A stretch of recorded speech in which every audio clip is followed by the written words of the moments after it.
Bucaramanga has a lot of architectural gems, from El Torre Ararat in Barrio Las Terrazas to La Casona in Barrio El Prado. I've already made some videos about some of the other buildings I really like a lot, like El Club de Comercio right in front of Parque Santander.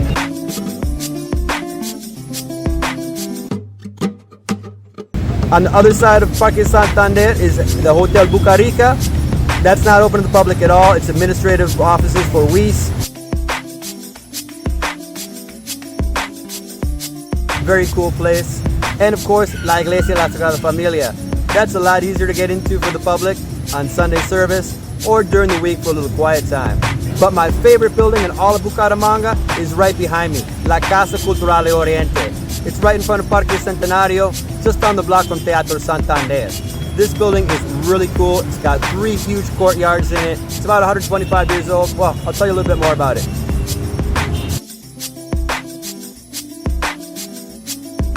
That's the front desk right there. If you want a guided tour, just ask someone there. Don Camilo is happy to help you out. Sí, en cualquier momento que lleguen, desde una persona en adelante, hasta lo que le digo, ojalá hasta máximo 30, y hacemos el recorrido. Si nos pueden acompañar ahorita y lo hacemos. Pues esta es una construcción de estilo republicano, que tuvo, pues dentro de su historia, tuvo 3 colegios que funcionaron acá.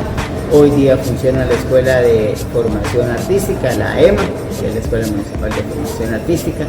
Está también Intégrate, que es para el tema del personal migrante, ¿sí? Ellos también funcionan acá. Perdón, el Centro Cultural del Oriente, esa es la organización que se encarga del cuidado, mantenimiento de todos los eventos que se realizan acá. Aquí se hacen exposiciones, se hacen conciertos, se hacen ferias. Sí, permanentemente hay actividad. El museo, sí, el museo es bastante interesante, se lo maneja el Ejército Nacional, y ahí pues está toda lo que fue la parte de la historia de la batalla de Palo Negro.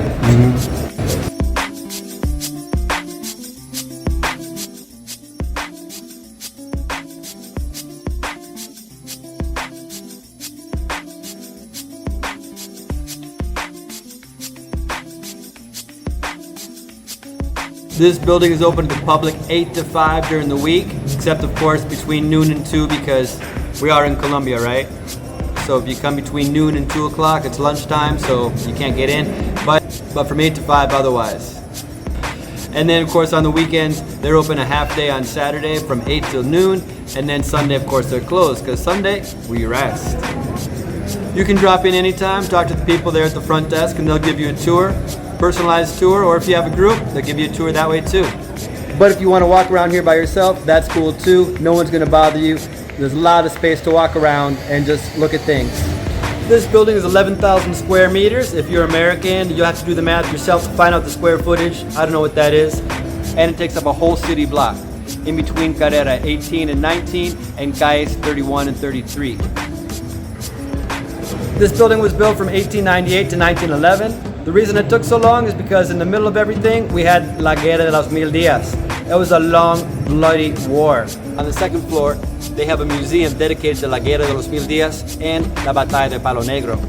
Este edificio fue construido en el estilo republicano, lo cual en los Estados Unidos se llama the Federalist style. In the US, we call this the Federalist style. And as I understand, in the UK, they call it the Adamesque style. Either way, you can see it's pretty distinctive. There's 98 pillars in this building, very cool.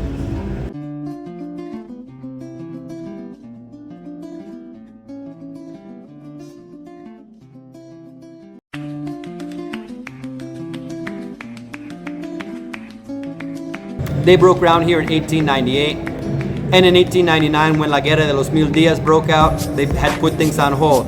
That's what war does. They finally inaugurated this building in 1911. Their first class. It was original Colegio de San Pedro Claver. The Colegio de San Pedro Claver was already flourishing. At the time, they were occupying La Casa de Perú de la Croix, which is in another part of El Centro. Behind me is La Casa de Perú de la Croix. This was the original home of El Colegio San Pedro de Claver before they constructed the building that today we call the Casa Cultural del Oriente. And then in the 1930s, they moved from there over to where they are now today in Barrio Sotomayor. You can see San Laureano over there in the background. This was originally a Jesuit school, San Pedro Claver, where I just was. In 1936, El Colegio de San Pedro Claver moved to where they are today in Barrio Sotomayor.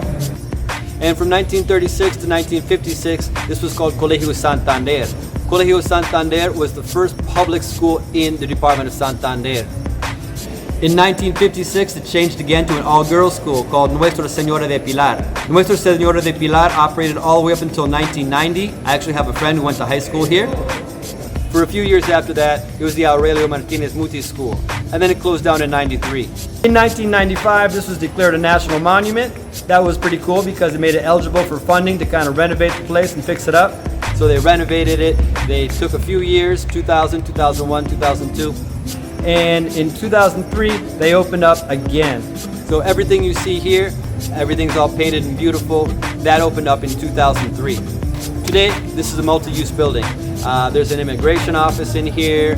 The Instituto Municipal de Cultura del Turismo has an office in here. There's a Luridic school here. Luridic school, for those who don't know, it's kind of like Montessori, but they focus on learning through play. So it's like a child school, like a pre-K school. But the main tenant is EMA, La Escuela Municipal de los Artes.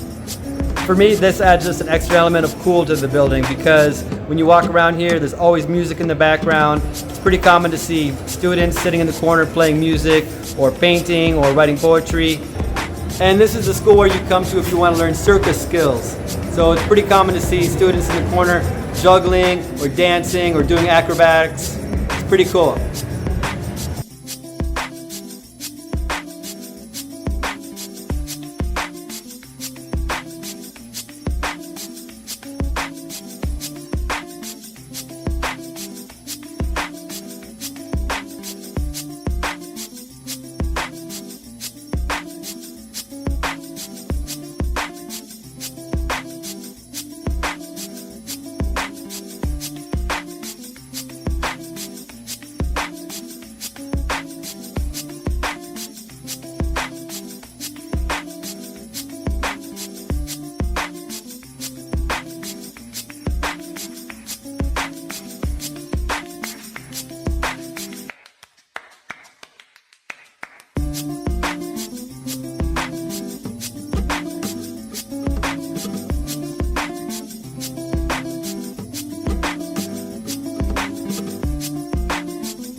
So behind me, you see these little caves or these little tunnels. And they first discovered this in 2002, 2001, 2002, when they were doing all the renovations for this place. And of course, there's a lot of speculation because they're really cool.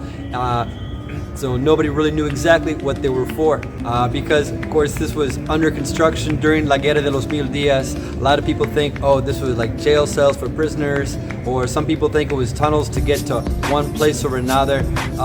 The truth is actually pretty boring.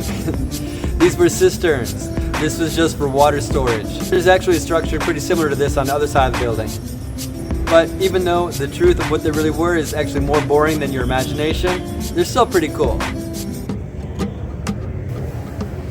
Another thing that's really cool about this building is they have a museum upstairs dedicated to La Guerra de los Mil Días y la Batalla de Palo Negro. It's a pretty cool museum. I've been up there several times. If you know Bucaramanga, you know the airport, Palo Negro Airport. It was named after that battle. La Batalla de Palo Negro was fought right over here, close to Bucaramanga, sort of in between Lebrija and Giron. This was the bloodiest battle in a very bloody war. It lasted for 2 weeks.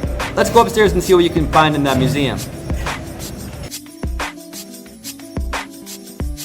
La Guerra de los Mil Días, or the Thousand Days War, went from October 1899 to November 1902. The two sides call themselves liberals and conservatives. Like all wars, the causes were very complicated, but one of the principal issues was about how the country was going to be governed. The conservatives were the established elite, and they wanted centralized control over the whole country from the leaders in Bogota. The liberals were the farmers and the merchants. They were fighting for more local autonomy, what people in the US today call states' rights. Most of the fighting was in Santander, Tolima, and Cauca. Here, most Santanderianos were fighting for the liberal cause because they didn't want politicians in the capital telling them how to live their lives. The conservatives won the war, and that's why today Colombia has departments instead of states.